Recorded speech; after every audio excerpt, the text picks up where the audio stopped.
Cheers, guys. Have you heard about the Platov brothers? Two Russian chess composers lived around 100 years ago. They were very active and making a lot of very cool studies and puzzles. Normally they worked together, but sometimes they actually did things on their own. So this little study is from one of the brothers only, Vasily Platov, and it's from 1906, and it's white to move and win. So we got our pawn here, and as I wrote in the thumbnail, if we promote this right away, we're just gonna end up fighting for a draw, because black will have a check. We move our king somewhere, another check. He grabs this pawn, and we're gonna try to save a draw with a bishop versus a rook, which we probably will do. Anyway, we are not happy with the draw. Instead, we want to win this. And to do that, we have to find some other strategy than promoting right away. And it's time for you now to see if you can find that particular strategy. So you can pause the video, give it a go, analyze this on your own, and see if you can find out how white has to play to win from this position. Go ahead. And welcome back. All right. So let's just see. Well, if we try to catch up this pawn with our king and protect it like this, well, the point is the black can still just sacrifice the rook like this, and we are not winning with only a bishop. So we have to block this rook from taking or sacrificing on this pawn. And of course, he wants to play rook g1, so something like this, stopping the rook to come to g1, it's not good enough because he can also go to d8. And from there, he will be able to stop the pawn and finally sacrifice on it when needed. This looks perhaps interesting to see if we can stop it, but then it goes back to d4. Wherever we go, there will be a rook to g4, and then he can sacrifice in this matter. So it's not good enough with playing bishop c5. What about bishop e7? Then we're stopping the rook from coming to d8. We're also threatening to put a bishop on g5 with a check. So if black were to play rook g1, for example, we can play bishop to g5 with a tempo because we're checking, and after that we will promote the pawn, and that's an easy win. But black will not play just rook g1. Instead, he will go and check here. And probably he can survive by playing rook d4 also, I'm not sure. But anyway, this is good enough for black, so I don't look at other possibilities. Just sacrificing like this. And this is a draw.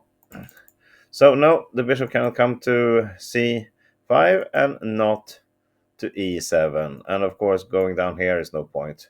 Black will simply play the rook here and sacrifice. So what's left is bishop to d6. It's right in the middle here. We can lose it right away, but the more important for us is we're going to stop the rook from coming to d8, and we have some other great things here because this diagonal is very, very good for us to own. So what happens if black takes right away? Well, then we just promote, and now he lost the possibility of checking and checking back. So this means we're going to end up queen versus a rook and a pawn. This is winning. I know it's not easy to win, but it's winning in the solution wise. White will win this with correct play. So that's the solution there.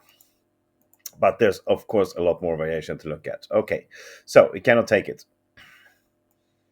What if he plays the rook to g1 now and just trying to attack our pawn? Well, now we have this great move, put the bishop in between, and really we open up for promoting here. A check won't do anything. We just go to g5. This square is covered by our pawn, so we will promote in the next move and win. Attacking the bishop, we can still promote here and be winning, but it's even easier to just grab this pawn because we grab it with a check, and when the king moves we just go back, and now we're definitely winning. Very, very easy. Okay, so back again. Bishop d6. What happens now if black doesn't stop at g1? Instead, it plays the rook to h1 with a check. And the plan is to come to g1 with check in the next move. So if you haven't seen this variation, you can pause the video again here and see how white has to play to win this. Go ahead. All right, here we go.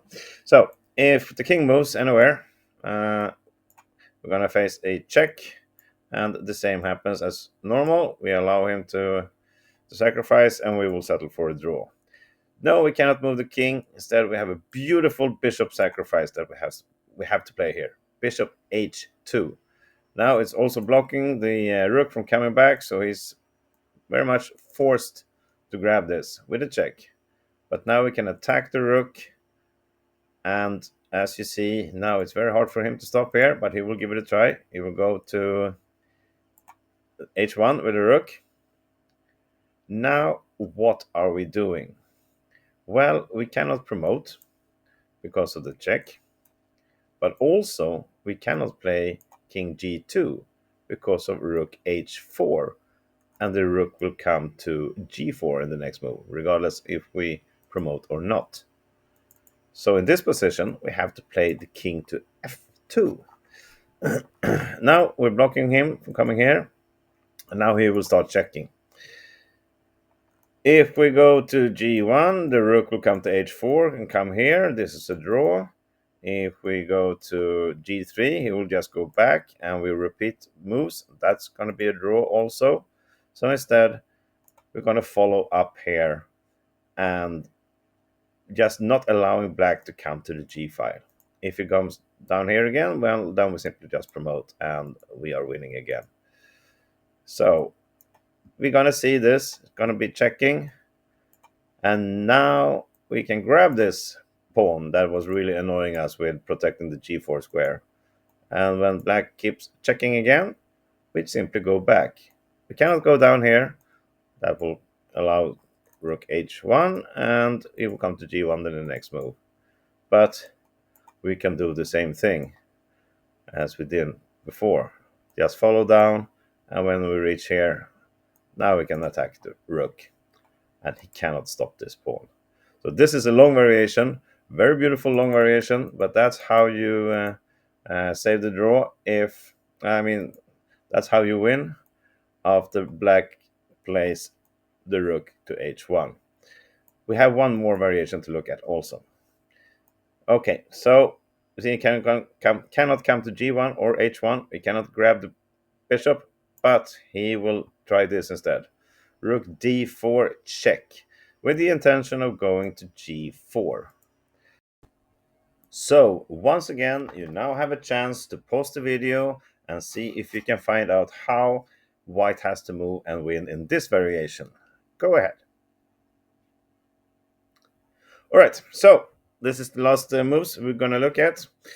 And let's see. There's no point in sacrificing the bishop here. Black will just take it continue with a check, and wherever we go, he will just put this rook on g4, something like this. And of course, we are losing. So no beautiful bishop sacrifice right now. Instead, we're looking at other things.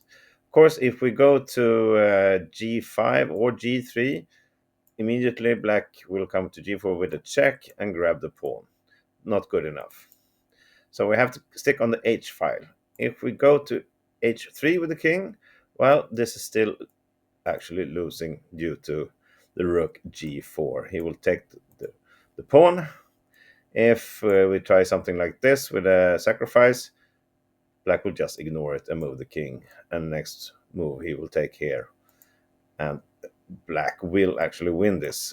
I'm not going to show everything, but now everything is settled here, so black doesn't have to sacrifice here. Instead, he will just move his king up here and will win this in the end. Okay, anyway.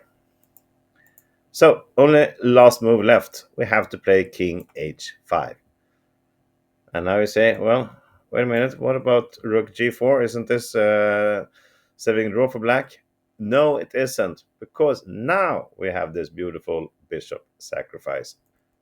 Bishop f4 check here, and this is great. Of course, if he grabs, then it allows us to promote right away, and we are going into a winning position. If he doesn't take, instead of move his king to c2 or something, well, then it's even better. Then we put the bishop on g5, and now he cannot stop the promotion in the next move, and white is winning from here. Wow, this was a pretty deep study, I think. Didn't look like much with a few pieces, but a lot of variations to look at, and I hope you managed to follow through to the end. See you again tomorrow. We'll do something more lighter then. Have a great day. Bye bye.